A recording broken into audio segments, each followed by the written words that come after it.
உலக மக்கள் எல்லோருக்கும் வணக்கம். நான் உங்கள் ஜி கோபால் பேசுகிறேன். இன்னைக்கு நம்ம செவ்வாய் பகவானுடைய பெயர்ச்சியை பற்றி பார்க்க போகிறோம்.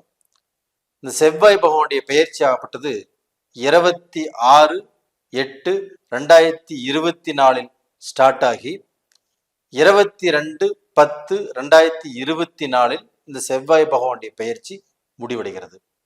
இந்த செவ்வாய் பகவான் ஆகப்பட்டது ரிஷபத்திலிருந்து பெயர்ச்சியாகி மிதுனத்துக்கு வராங்க. அப்ப இந்த மிதுனத்துக்கு வரக்கூடிய இந்த செவ்வாய் பகவானால் கன்னி ராசிக்காரங்களுக்கு என்ன பலன் நடக்கவிருக்கிறது, அப்ப இந்த செவ்வாய் பகவான் என்ன பலனை கொடுக்க போகிறார் அப்படிங்கிறது தான் நம்ம பார்க்க போறோம். இப்போ இந்த கன்னி ராசியில பிறந்தவங்க இப்ப தனக்கு எப்படி இருக்கும், இந்த மாசம் எப்படி இருக்கும், இல்லை இந்த நாள் எப்படி இருக்கும், இல்லை இந்த வருஷம் எப்படி இருக்கும் அப்படிங்கிற திங்கிங்லேயே இருப்பாங்க. இதுக்கு அவங்க தனக்கு ராசி பலனையும் பார்ப்பாங்க. அப்போ இந்த ராசி பலன்ல இந்த வாரம் எப்படி இருக்கும், இந்த மாசம் எப்படி இருக்கும், இல்லை இந்த நாள் எப்படி இருக்கும், இந்த வருஷத்துல நாம என்ன சாதிக்க போறோம், என்ன சம்பாதிக்க போறோம், இதுதான் பார்த்துட்டு இருப்பாங்க. அப்போ அவங்களுக்கு நம்மளுக்கு ஏதாவது கல்யாணம் நடக்குமா, இல்லை வெளிநாடு நம்ம போவோமா, நம்ம கடன் பிரச்சனைகள் தீருமா, நம்ம சொந்த வீடு கட்டுவோமா, நமக்கு ஏதாவது ஒரு நல்லது நடக்குமா அப்படிங்கிற ஒரு எதிர்பார்ப்போடு இருப்பாங்க. எதிர்பார்ப்போடையுமே இந்த அஸ்ட்ராலஜியை பார்த்துட்டு இருப்பாங்க. அவங்களுக்கு இப்போ இந்த செவ்வாய் பகவானுடைய பெயர்ச்சி எப்படி இருக்கும் அப்படின்னா, இப்போ கன்னி ராசி, இந்த கன்னி ராசியவே மிதுனத்தில் இருக்கக்கூடிய செவ்வாய் பகவான் 4ஆம் பார்வையாக பார்க்கிறாங்க. அப்ப அந்த 4ஆம் பார்வையாக செவ்வாய் பகவான் கன்னி ராசியை பார்க்கிறாங்க. அப்படி பார்க்கும்போது கன்னி ராசிக்காரங்களுக்கு நல்லதா அப்படின்னா, கண்டிப்பாக கன்னி ராசிக்காரங்களுக்கு 8ஆம் இடத்து ஆதிபத்தியமும் 3ஆம் இடத்து ஆதிபத்தியமும் இந்த செவ்வாய் பகவான் பெறுகிறார். அப்ப அந்த 8ஆம் இடத்து ஆதிபத்தியம் பெறுவதனால அந்த செவ்வாய் பகவான் ஆப்பட்டது கன்னி ராசியை பார்க்கறதுனால கண்டிப்பாக கன்னி ராசிக்காரங்களுக்கு அவ்வளவுக்காக ஒரு திருப்தி இருக்காது. ஏன் இருக்காதுன்னா, அந்த 8ஆம் இடத்து ஆதிபத்தியம் பெறும் செவ்வாய் தனது ராசியை பார்க்கும் போது தனக்கு கண்டம் வரும், விபத்து வரும், விபரீதம் வரும், அடுத்தவங்க கூட சண்டை போட் அந்த பிரச்சனைகள் கண்டிப்பாக உருவாகும். இல்லைன்னா கடன் பட்டு அந்த கடனால ஊற விட்டு போகக்கூடிய வாய்ப்புகள் உருவாகும். இல்லைன்னா இவங்களுடைய மரியாதை கெடும், இவங்களுடைய தன்மானம் பாதிக்கும். இந்த மாதிரி சூழ்நிலைகள் எல்லாமே கன்னிராசிக்கு வரக்கூடிய வாய்ப்பு கண்டிப்பா இருக்குது. ஆனால் இந்த மாதிரியான பிரச்சனைகள் கன்னிராசிக்காரங்களுக்கு நடக்காது. எப்படி நடக்காது அப்படின்னா, அதே ரிஷபத்தில் இருக்கக்கூடிய குரு பகவான் கன்னிராசியை பார்க்கறாங்க.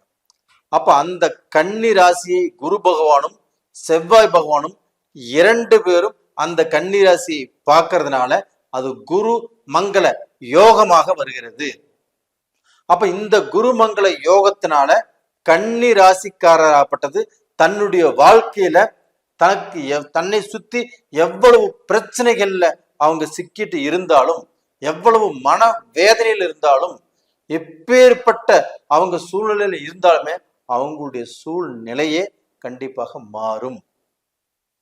அவங்க கடந்த காலங்கள்ல தான் எதிர்பார்த்த, தான் முயற்சி செய்த அந்த காரியங்கள் இந்த பீரியட்ல நடக்கும்.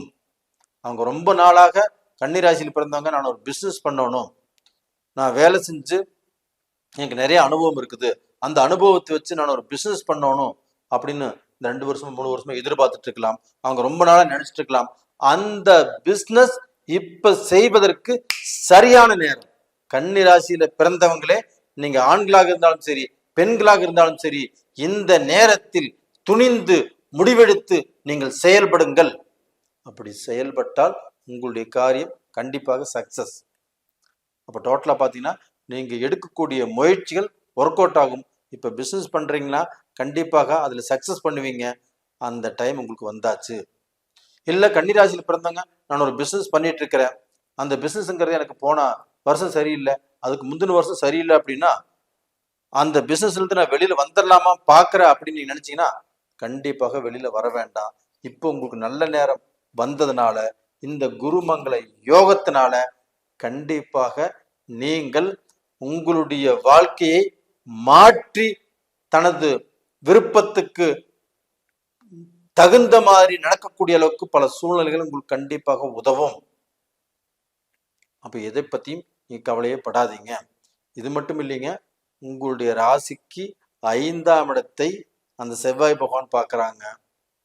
பூர்வீக ஸ்தானத்தை, புத்திரஸ்தானத்தை அந்த செவ்வாய் பகவான் பார்க்கறதுனால உங்களுக்கு மக்களால் பிரச்சனை, குழப்பம், அவங்களுக்கு எதிர்பார்த்த காரியங்கள் நடக்காமல் போவதற்கு வாய்ப்புகள், அவங்களுக்கு திருமணம் கூட வேற ஜாதி, வேற இனம், வேற மதம் மாறி நடக்கிறதுக்கு வாய்ப்புகள் இருக்கிறது.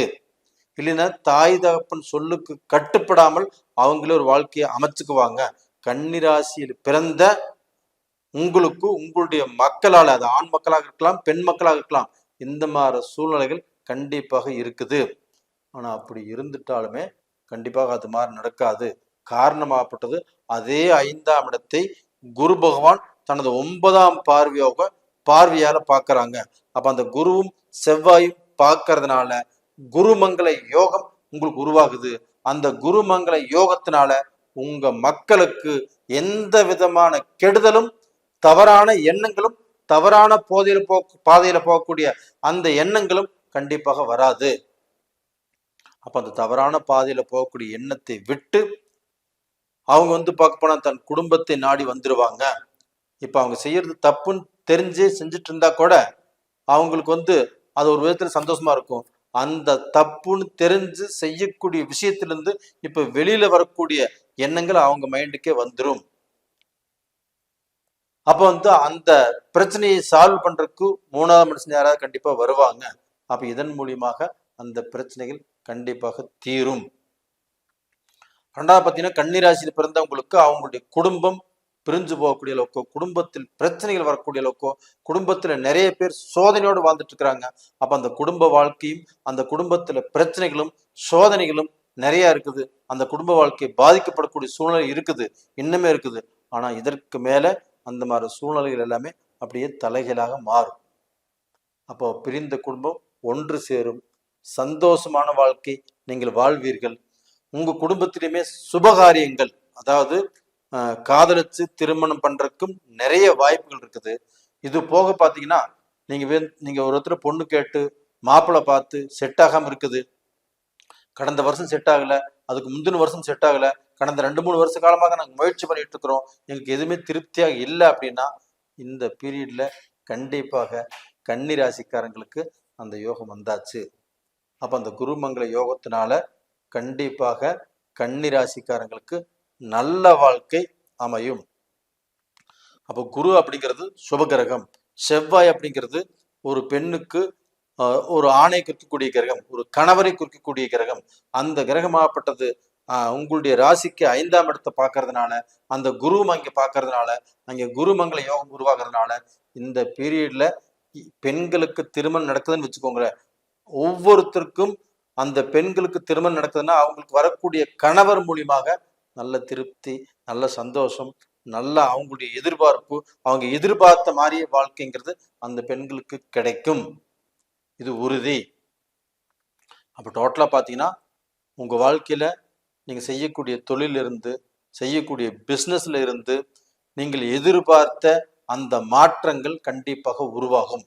நீங்க இப்ப பிசினஸ், அதாவது வெளிநாடு போலான்னு நினைச்சா கூட அதற்கு இதற்கு முன்னாண்ட முயற்சி பண்ணி அது செட் ஆகலை அப்படின்னா இந்த பீரியட்ல கண்டிப்பா உங்களுக்கு செட் ஆகும். கண்டிப்பா நீங்க வெளிநாடு போவீங்க, உங்க விருப்பமான வாழ்க்கையை நீங்க வாழ்வீங்க.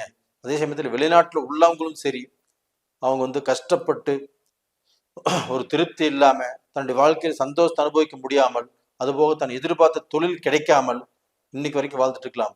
இதற்கு மேல அதுல அப்படியே மாற்றங்கள் வரும். உங்களுக்குன்னு ஒரு திருப்பு முனை உருவாகும், ஒரு சந்தோஷங்கிறது கிடைக்கும், நல்லா இருப்பீங்க. நேயர்களே, உங்களுக்கு இந்த பதிவு பிடிச்சிருக்குன்னு நினைக்கிறேன். பிடிச்சிருந்தா லைக் பண்ணுங்க, சப்ஸ்கிரைப் பண்ணுங்க. உங்க ஜென்ம ஜாதகத்தில் இருக்கக்கூடிய தசா புத்திகள் உங்களுடைய வாழ்க்கையை நிர்ணயம் பண்ணும். அதுதான் உங்களுடைய எதிர்காலம். அப்ப அந்த ஜென்ம ஜாதகம் நல்லா இருக்குதா இல்லையாங்கிறது ஒரு முறை பார்த்துக்கோங்க. அப்படி பார்க்கறக்கு விருப்பம் இருந்தால் கீழே 2 நம்பர் கொடுத்துருக்குறோம், கான்டாக்ட் பண்ணுங்க. உங்களிடமிருந்து விடைபெறுவது உங்களின் ஜி கோபால். நன்றி, வணக்கம்.